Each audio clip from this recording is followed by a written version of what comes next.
ಚಿತ್ರಮಂದಿರಗಳಲ್ಲಿ ಎಲ್ಲರ ಮನೆ ಮಾತಾಗಿದ್ದ ಆಕ್ಷನ್ ಡ್ರಾಮಾ ಲ್ಯಾಂಡ್ ಲಾರ್ಡ್ ಇದೇ ಮಾರ್ಚ್ 19ಕ್ಕೆ ZEE5ನಲ್ಲಿ ಬಿಡುಗಡೆಯಾಗಲಿದೆ. ಜಡೇಶ್ ಕೆ ಹಂಪಿ ನಿರ್ದೇಶನದ ಈ ಚಿತ್ರ 1980ರಲ್ಲಿ ಗ್ರಾಮೀಣ ಕರ್ನಾಟಕದಲ್ಲಿ ನಡೆಯುವ ಕಥೆಯನ್ನ ಹೇಳುತ್ತದೆ. ಈ ಚಿತ್ರವು ಸಾರಥಿ ಫಿಲ್ಮ್ಸ್ ಲಾಂಛನದಲ್ಲಿ ನಿರ್ಮಾಣಗೊಂಡಿದೆ.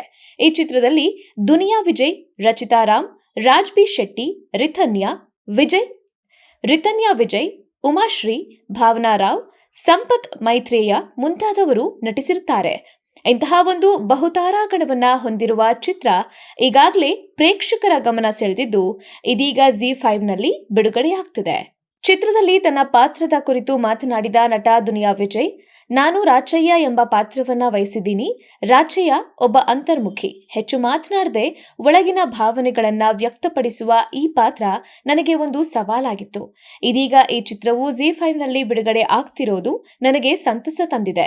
ಪ್ರೇಕ್ಷಕರ ಅಭಿಪ್ರಾಯಕ್ಕಾಗಿ ಕಾಯ್ತಾ ಇದ್ದೀನಿ ಅಂತ ಹೇಳಿದ್ರು. ಚಿತ್ರದ ಬಗ್ಗೆ ಹಾಗೂ ತನ್ನ ಪಾತ್ರದ ಕುರಿತು ಮಾತನಾಡಿದ ನಟಿ ರಚಿತಾ ರಾಮ್, ಚಿತ್ರವು ಸರಳವಾಗಿದ್ರೂ ಕಥೆಯಲ್ಲಿರುವ ಭಾವನೆಗಳು ಆಳವಾಗಿವೆ. ಅಗಾಧವಾದ ಭಾವನೆಗಳನ್ನ ವ್ಯಕ್ತಪಡಿಸುವ ಕಥೆಯೇ ಲ್ಯಾಂಡ್ ಲಾರ್ಡ್. ಇದರಲ್ಲಿ ನನ್ನದು ಬಹಳ ವಿಶೇಷವಾದ ಪಾತ್ರ ಅಂತ ಹೇಳಿದ್ರು.